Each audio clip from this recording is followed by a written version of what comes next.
বিশাল বড় বাক্সটা, এই বাক্সে এসছে নাথিং ফোন 3A আর 3A Pro। কিন্তু এত বড় বাক্সে কোথাও এই হদিশ নেই যে নাথিং ফোন 3 কবে লঞ্চ হবে। নাথিং ফোন 2A আমরা ইউজ করেছি, দীর্ঘদিন ধরে ব্যবহার করছি, তারপর 3 নয়, একেবারে 3A আর 3A Pro। কিন্তু এই এত বড় বক্সে এই আসল দুটো বক্স রয়েছে। তো এই বক্স দুটো নিলে আমরা কি দেখতে পাচ্ছি? আমরা এই বক্স দুটোর মধ্যে মাত্র কয়েকটা জিনিস পাচ্ছি, অর্থাৎ যতটা গর্জন করলো ততটা ঠিক বর্ষণ হলো না। কেন বলছি এই কথা? কারণ এই বক্সে শুধু কিছু ডকুমেন্টেশন, একটা SIM ejector pin, USB type C to type C cable আর দুখানা ফোন রয়েছে। চার্জার কিন্তু নেই। এবং আরো বড় পরিবর্তন, সিম ইজেক্টর পিন এবারও ট্রান্সপারেন্ট, নাথিং এ যেরকম হয়, কিন্তু type C to type C cable না, এবার আর ট্রান্সপারেন্ট নেই। কোম্পানি পয়সা বাঁচাচ্ছে। তবে ফোনের ডিজাইনের ক্ষেত্রে নাথিং কিন্তু সেই অ্যাস্থেটিক্সটা এখনো ধরে রেখেছে। Transparent back panel. Oh by the way, এই ফোনটা যাতে ক্যামেরা হাউজিংটা লম্বালম্বি, সেটা কিন্তু নাথিং ফোন 3A। আর এই যে গোল ক্যামেরা হাউজিং দিয়ে যে ফোনটা এসছে, সেটা নাথিং ফোন 3A Pro। এই গোল বড়সড় ক্যামেরা বাম্পের মধ্যে দেখুন একটা আলাদা করে ছোট্ট ফোন দেখা যাচ্ছে, পিক্সেল ফোনের মতো দেখতে। ওটা ডিজাইন, কিন্তু ওখানে যে লেন্সটা রয়েছে সেটা হচ্ছে periscopic zoom lens. Nothing phone 3A আর 3A Pro এর মধ্যে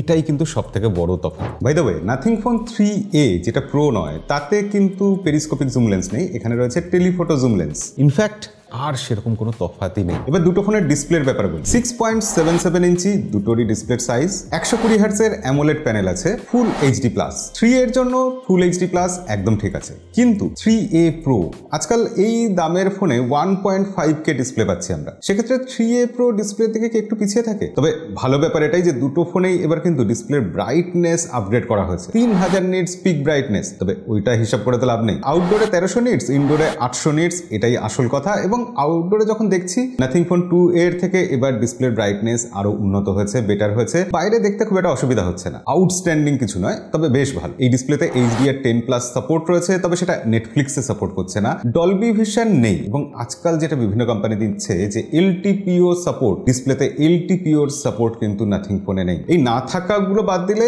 এমনিতে ডিসপ্লেটা কিন্তু খারাপ নয়। ইন ডিসপ্লে ফিঙ্গারপ্রিন্ট সেন্সর রয়েছে, সেটাও ভালোভাবে কাজ করছে। এনিওয়ে, ডিজাইনের কথা যদি সত্যি বলতে হয়, তাহলে নাথিং ফোন 3A আর 3A Pro এই দুটো ফোনের ডিজাইন নিয়ে প্রচুর বিতর্ক হচ্ছে। নাথিং চাইছে বিতর্ক হোক, যত বিতর্ক তত হাই। কিন্তু বিতর্ক হচ্ছে কেন? নাথিং এর যে নিজস্ব ডিজাইনের স্টাইল, সেটা তো দুটো ফোনেই বজায় আছে। বিতর্ক হচ্ছে এই প্রো ভেরিয়েন্টের ফোনের এই এত বড় ক্যামেরা বাম্প নিয়ে। অনেকেরই পছন্দ হচ্ছে না, অনেকের আবার খুব পছন্দ হচ্ছে। নাথিং বরাবরই এটাই করেছে, মাঝামাঝি কিছু করতে চায়নি। হয় খুব ভালো হবে কারোর কাছে, অথবা কারোর কাছে একদম পছন্দ হবে না। এমনিতে দুটো ফোনই প্রিমিয়াম লাগছে দেখতে, হাতে ধরতে ভালো লাগছে। এবং নাথিং যেটা ভালো জিনিস করেছে যে দুটো ফোনে কিন্তু ব্যাক প্যানেলে এবার গ্লাস দিয়েছে। নাথিং ফোন 2A তে ব্যাক প্যানেলে ছিল প্লাস্টিক, এবার কিন্তু গ্লাস। কিন্তু এটা পুরো গল্প নয়। পুরো গল্পটা এটাই যে নাথিং ফোন 3A আর 3A Pro তে ব্যাক সাইডে আর ফ্রন্ট সাইডে যে গ্লাস আছে, সেখানে কিন্তু পান্ডা গ্লাসের প্রোটেকশন রয়েছে, কোনো গরিলা গ্লাস নেই। মনে হয় কস্ট কাটিং এর জন্য। ইভেন সাইডের ফ্রেম দুটো, সে দুটো প্লাস্টিকের ফ্রেম। এই ফোনে চার্জিং এর জন্য ইউএসবি টাইপ সি পোর্ট আছে, কিন্তু সেটা ইউএসবি 2.0।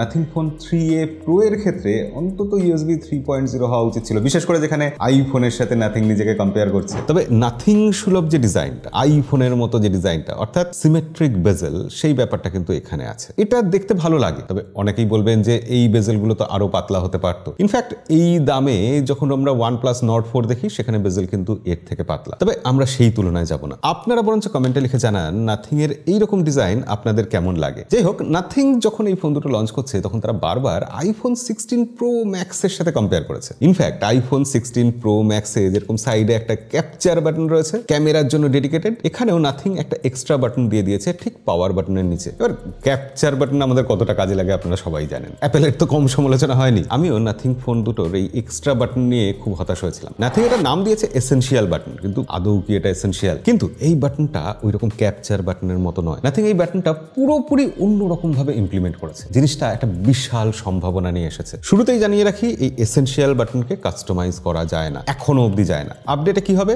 পরে দেখা যাবে। কিন্তু এই এসেনশিয়াল বাটনটা আসলে যুক্ত আছে এসেনশিয়াল অ্যাপ নামে একটা অ্যাপ্লিকেশনের সাথে। প্রথমত এই এসেনশিয়াল বাটনটা একবার প্রেস করলে স্ক্রিনশট তোলা যায়, কিন্তু এই বাটনটা যতক্ষণ আমি প্রেস করে রাখবো, ততক্ষণ এই স্ক্রিনশটের সাথে আমি কোনো অডিও রেকর্ড করে নিতে পারবো। তবে শুধু অডিও নয়, এই স্ক্রিনশটের সাথে আমি নোটও নিয়ে রাখতে পারবো। আর এই স্ক্রিনশট অডিও বা এমনি নোটের সাথে গিয়ে এসেনশিয়াল অ্যাপ্লিকেশনের মধ্যে জমা হয়ে যাবে, সেভ হয়ে যাবে। সেখানে আমি যা বলেছিলাম বা যে লিখেছিলাম, সেটা এআই নিজে থেকে সামারাইজ করে আমাকে দেখিয়ে দেবে। আর সেখানে যদি আমি কোনো ইনস্ট্রাকশন দিয়ে রাখি, এআই সেটা বুঝে নিয়ে কোনো রিমাইন্ডার বা to do list already set করে রাখবে। আর এই এসেনশিয়াল অ্যাপটা খোলা খুবই সহজ, ওই এসেনশিয়াল বাটনে দুবার ক্লিক করলেই এসেনশিয়াল অ্যাপ খুলে যাবে। কিন্তু সমস্যা হচ্ছে এখানেই যে এই এসেনশিয়াল বাটনে যদি আমি ক্লিক করে স্ক্রিনশট নিতে চাই, সেই স্ক্রিনশটকে আমি ইচ্ছা মতো ছোট বড় করতে পারবো না, কাস্টমাইজ করতে পারবো না। তবে এটা এক্ষুনি হচ্ছে, যখন এই এসেনশিয়াল বাটনকে কাস্টমাইজ করা যাবে, সফটওয়্যারে এইসব জায়গাগুলোতে উন্নতি হবে, তখন সত্যি সত্যি এআই কে আসলে কিভাবে কাজে লাগানো যেতে পারে, হয়তো তার বেস্ট এক্সাম্পল হবে এটা। এই এসেনশিয়াল কিটা যেরকম জায়গায় প্লেস করা হয়েছে বারবার অ্যাক্সিডেন্টাল টাচ হয়ে যাচ্ছে। আইফোন বা OnePlus এর ফোনে যেরকম অ্যাকশন বাটন দেওয়া হয়, সেই রকম ভাবে যদি দিত ব্যাপারটা মনে হয় আরেকটু বেটার হতো, আরেকটু প্র্যাকটিক্যাল ইমপ্লিমেন্টেশন হতো। যাই হোক, আমরা আবার সহজ সরল রিভিউতে ফিরে আসি। এই ফোনে যে স্পিকার আছে,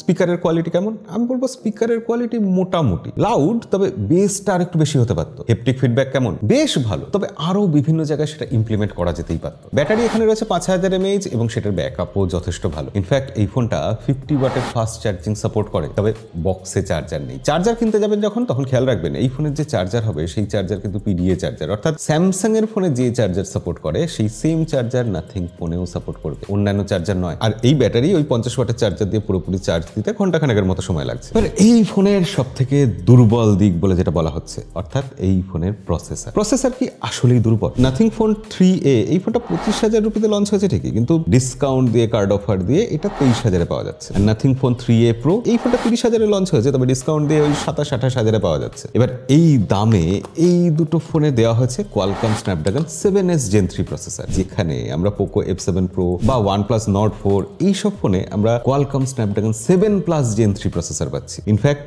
8S Gen 3 প্রসেসরও পাওয়া যাচ্ছে। তো সেখানে নাথিং যে 7S Gen 3 প্রসেসর দিয়েছে সেটা কি খুব খারাপ? আমি বলবো খুব খারাপ নয়। বিশেষ করে নাথিং ফোন 3A এর জন্য তো যথেষ্ট ভালো প্রসেসর। হ্যাঁ, 3A Pro আপনি বলতেই পারেন যে 7+ Gen 3 প্রসেসরটা তো দেওয়া উচিত ছিল, কিন্তু যেটা সব থেকে হতাশজনক ব্যাপার যে দুটো ফোনে স্টোরেজ টাইপ দেওয়া হয়েছে UFS 2.2 LPDDR4X RAM। এবার একটা জিনিস আমাদের বুঝতে হবে, নাথিং বা স্যামসাং এইসব কোম্পানির ফোন সাধারণত আমাদের এক্সপিরিয়েন্সের জন্য বানানো হয়, পারফরমেন্সের জন্য না। তো সেক্ষেত্রে UFS 3.1 স্টোরেজ টাইপ না দেওয়াটা কোম্পানি বলতে পারে ঠিকই আছে, কিন্তু আমরা জানি যে 2025 সালে অবশ্যই UFS 3.1 স্টোরেজ টাইপ দেওয়া উচিত ছিল। তবে হ্যাঁ, আমরা যখন গেম প্লে করতে গেছি BGMI 90 FPS এ খেলা যাচ্ছে, এমনকি কল অফ ডিউটি 60 FPS এ খেলা যাচ্ছে। গেম বিশাল ভালো কিছু চলছে না, তবে ঠিকঠাক চলছে। তবে হ্যাঁ, বিভিন্ন অ্যাপ্লিকেশন খোলা, মাল্টিটাস্কিং এইসব কাজ কিন্তু খুব স্মুথলি হচ্ছে। কল ড্রপের কোনো সমস্যা নেই, আপলোড ডাউনলোড স্পিড খুব ভালো, সেই সব দিক দিয়ে নাথিং কিন্তু ভালো কাজ করেছে। 10টা 5G ব্যান্ডের সাপোর্ট রয়েছে। প্রসেসরের পর এবার আসি ক্যামেরা আর সফটওয়্যারের প্রসঙ্গে। প্রথমে ক্যামেরা, দুটো ফোনেরই ব্যাক প্যানেল রয়েছে 50+50+8 মেগাপিক্সেল ক্যামেরা। অবভিয়াসলি 8 মেগাপিক্সেল সেটা আলট্রা ওয়াইড, এবং সেটাতে আমরা যে ছবি তুলেছি ডিটেলস যেরকম আসার কথা, যতটা কম আসার কথা সেরকমই এসছে, ঠিকঠাক কাজ চলে যাওয়ার মতো। কিন্তু মেন সেন্সার 50 মেগাপিক্সেল, সেটা দিয়ে ছবি তুললে দুটো ফোনেই ছবি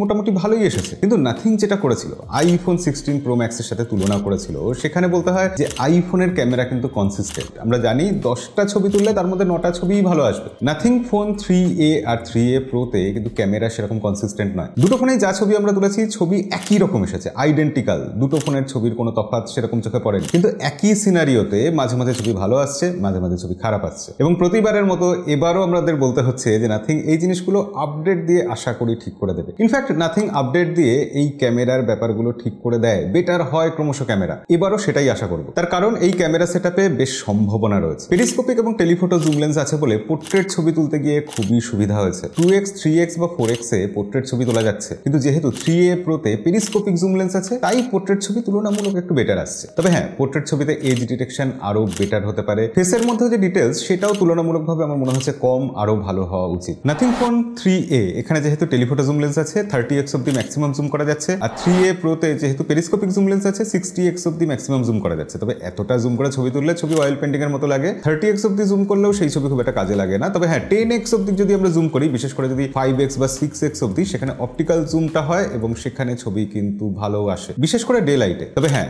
পেরিস্কোপিক জুম লেন্স যে টেলিফোটো জুম লেন্সের থেকে বেটার ছবি দেয়, সেটা এই ছবি দুটো পাশাপাশি রাখলেই বোঝা যাচ্ছে। ফ্রন্টের 32 মেগাপিক্সেল সেলফি ক্যামেরা, তার কয়েকটা স্যাম্পল আপনাদের দেখাচ্ছি, আপনারা দেখলেই বুঝবেন যে কেমন ছবি উঠেছে। যথারীতি খুব ভালোও বলা যাবে না, খুব খারাপও না। ভিডিও ক্যামেরার ক্ষেত্রে অপটিক্যাল ইমেজ স্টেবিলাইজেশন আছে এবং ভিডিও 4K 30 FPS এ ম্যাক্সিমাম রেকর্ড করা যায় ব্যাক ক্যামেরা দিয়ে। ফ্রন্ট ক্যামেরাতে নাথিং ফোন 3A Pro এটাতে কিন্তু 4K 30 FPS এ ভিডিও তোলা যায়, কিন্তু ফোন 3A এখানে 1080p 60 FPS ম্যাক্সিমাম। কিন্তু এইসবের বাইরে নাথিং এর যেটা স্পেশালিটি, অর্থাৎ তাদের সফটওয়্যার একদম স্টক অ্যান্ড্রয়েডের মতো ফিলিং, অথচ তার তার মধ্যে কাস্টমাইজ করার প্রচুর সুযোগ থাকে, লুক অ্যান্ড ফিলটা একদম রিফ্রেশিং লাগে। এবারও সেটাই হয়েছে। নাথিং ওএস 3 আছে অ্যান্ড্রয়েড 15 এর ওপর। অ্যান্ড্রয়েডের one of the best screen আমরা এখানে দেখতে পাচ্ছি। ইচ্ছা মতো আইকন চেঞ্জ করা যায়, অ্যাপ ড্রয়ারে নানা রকম ভাবে কাস্টমাইজ করা যায়। এই দেখুন এখানে যে লাইটটা বাড়ছে বা কমছে, এটা ভলিউম বাড়ানো বা কমানোর সাথে সাথে হচ্ছে। এই গ্লিফ লাইটটা কিন্তু থার্ড পার্টি অ্যাপ্লিকেশনের সাথেও কাজ করবে, যেমন ক্যালেন্ডার, যেমন উবের, যেমন জোম্যাটো বা সুইগি। পাশের এই গ্লিফ লাইটটা, সেই গ্লিফ লাইটটা নোটিফিকেশনের জন্য কাজ করবে। নাথিং ফোন 3 এতে গ্লিফ লাইটের ডিজাইন সামান্য চেঞ্জ হয়েছে। 2 এতে সাইডের গ্লিফ লাইটটা লম্বা ছিল, 3 এতে একটু কার্ভ হয়ে গেছে। গ্লিফ লাইট আপনাদের কি ভালো লাগে সেটাও কমেন্টে লিখে জানাবেন। অলওয়েজ অন ডিসপ্লে বা ক্লকের স্টাইল সবকিছু চেঞ্জ করা যায় এবং সেটা দেখতে ভালো লাগে, কিন্তু যেটা ভালো লাগে না সেটা হচ্ছে সফটওয়্যারে বাগ। এখানে সফটওয়্যারে প্রচুর বাগ আছে। কখনো ক্যামেরা খুলতে গিয়ে অসুবিধা হচ্ছে, কখনো গ্যালারির প্রিভিউ দেখতে গিয়ে অসুবিধা হচ্ছে, কখনো অ্যাপ্লিকেশন হাইড করতে গেলে সমস্যা হচ্ছে, কখনো পিন করা অ্যাপ্লিকেশন পিন হচ্ছে না। এইভাবে যদি বাগ ধরতে হয় তাহলে এই ফোনে অসংখ্য বাগ বার করা যাবে। কিন্তু ওই যে বললাম, নাথিং সফটওয়্যার আপডেট দিয়ে অনেক কিছু ফিক্স করে দেয়। এর আগে নাথিং এর প্রতিটা ফোনে যত আপডেট এসেছে তত এক্সপিরিয়েন্স বেটার হয়েছে, বাগ ফিক্স হয়েছে, ক্যামেরা ইমপ্রুভ হয়েছে। আমরা আশা করব এবার এই সিরিজের ফোনগুলোতেও সেই একই জিনিস হবে। আর সফটওয়্যার আপডেটের প্রসঙ্গে বলে রাখি, নাথিং প্রমিস করেছে এখানে 3 বছরের অ্যান্ড্রয়েড আপডেট আর 6 বছরের সিকিউরিটি আপডেট দেবে। সেক্ষেত্রে এই সব দিকে তো ভালোই মনে হয়। বিশেষ করে নাথিং ফোন 3A তার 8GB 128GBর দাম যেখানে 23,000 টাকা, এই দামে নাথিং ফোন 3A অবশ্যই যথেষ্ট ভ্যালু ফর মানি এবং রেকমেন্ড করার মতো phone. Premium design, refreshing look, glyph light, nothing এর স্পেশাল সফটওয়্যার এবং টেলিফটো জুম লেন্স সহ একটা ভালো ক্যামেরা সেটআপ। কিন্তু যখনই আমরা নাথিং ফোন 3A প্রো এর কথা বলছি তখন হিসাবটা একটু পাল্টে যাচ্ছে, কারণ 28 থেকে 30,000 টাকার যে রেঞ্জ, সেই রেঞ্জে প্রচুর বিকল্প ফোন রয়েছে। কেউ হয়তো পারফরমেন্স খুব ভালো দিচ্ছে, কেউ বেটার বিল্ড কোয়ালিটি দিচ্ছে, কেউ ভালো ক্যামেরা সেটআপ দিচ্ছে। নাথিং ফোন 3A প্রো এক্সপিরিয়েন্সের দিক দিয়ে কোথাও বেটার করার চেষ্টা করেছে। হয়তো ভবিষ্যতে সফটওয়্যার আপডেটের পর আমরা এই জিনিসটাই রেকমেন্ড করতে পারবো না, গেমিং ফোন হিসাবে নয় কিন্তু অলরাউন্ডার ফোন হিসাবে ভালো এক্সপিরিয়েন্সের জন্য রেকমেন্ড করতে পারবো। কিন্তু আপাতত এটাই মনে হয় নাথিং ফোন 3A প্রো তার থেকেও আরো অনেক বেটার অপশন, ভালো অপশন মার্কেটে রয়েছে। কিন্তু ভিডিওর শেষে একটা জিনিস অ্যাপ্রিশিয়েট না করলেই নয়, নাথিং নতুন কিছু করার চেষ্টা করে যাচ্ছে তাদের প্রতিটা ফোনে। নাথিং এর CMF ফোন 1 যখন এসেছিল আমরা ভালো বলেছিলাম, অ্যাপ্রিশিয়েট করেছিলাম নতুন চেষ্টাকে, তখন সবাই সমালোচনা করেছে। কিন্তু এখন 15,000 রুপির প্রাইস রেঞ্জে CMF ফোন 1 সবাই রেকমেন্ড করে। নাথিং ফোন 3A সবাই এখনই রেকমেন্ড করছে, কিন্তু 3A প্রো এই ফোনে এসেনশিয়াল বাটন যদি ঠিকঠাক কাজ করে এবং ভবিষ্যতে অন্যান্য আপডেটও যদি ঠিকঠাক আসে, এই ফোনটাও সবাই রেকমেন্ড করবে। অবশ্যই এই ফোনগুলো অনেক বেটার হতে পারতো, কিন্তু নাথিং যে নতুন রকম কিছু করার চেষ্টা করেছে, ঠান্ডা হয়ে যাওয়া স্মার্টফোনের মার্কেটে আমাদের একটা রিফ্রেশিং কিছু দেওয়ার চেষ্টা করে যাচ্ছে লাগাতার, সেই ব্যাপারটা আমরা অ্যাপ্রিশিয়েটই করবো। আর হ্যাঁ, এরকম ভিডিও অ্যাপ্রিশিয়েট করার জন্য আপনারা কিন্তু লাইক করে রাখতে পারেন, আর এরকম ভিডিও আরো দেখার জন্য সাবস্ক্রাইব বাটনটা প্রেস করে রাখবেন। আজকের ভিডিও এখানেই শেষ করবো, দেখা হবে পরের ভিডিওতে। আজকের মতো বিদায়।